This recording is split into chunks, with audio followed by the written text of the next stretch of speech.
سلطان عبد الحمید ثانی نے جب مسجد نبوی شریف کی تعمیر کا حکم دیا تھا تو پورے ترکی سے لوگوں کو بلایا تھا کہ اپنے اپنے بچے لے کر کے آؤ.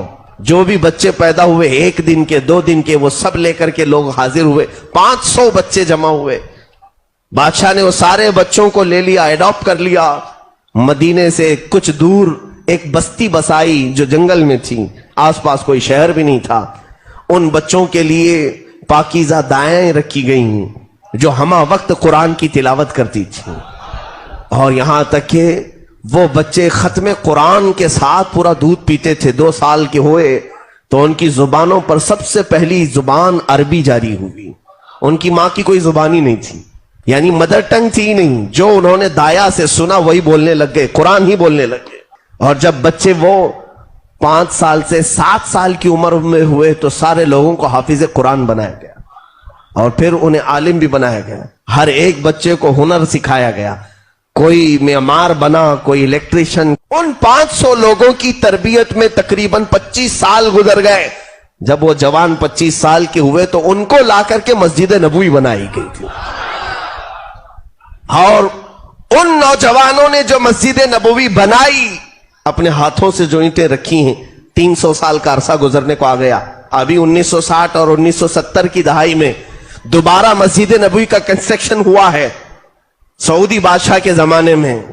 یہ جو ابھی آل چل رہی ہے انہی میں کا ایک بادشاہ تھا جس نے توسیع کی اور بڑھایا ہے مسجد نبوی کو, بہت بنایا. لیکن جو اصل میرے آقا صلی اللہ علیہ وسلم کا حجرہ ہے, جہاں روضہ ہے اور جہاں پہلی 4 صفیں لگتی ہیں, یا ریاض الجنہ ہے, اس جگہ کو شہید کر کے نیا بنانا تھا, نیا پروجیکٹ تھا.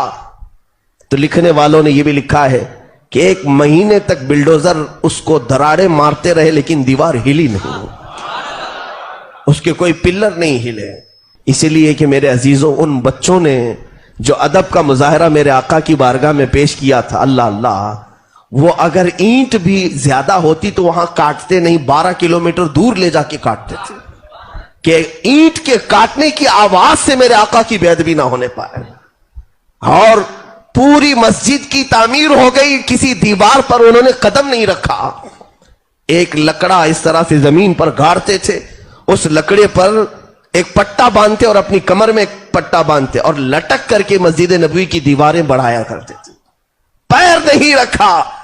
اور اس کام کی برکت یہ ہے کہ آج تک وہ دیواریں ویسی کی ویسی ہیں, میرے آقا نے اسے ویسی قبول کیا ہے.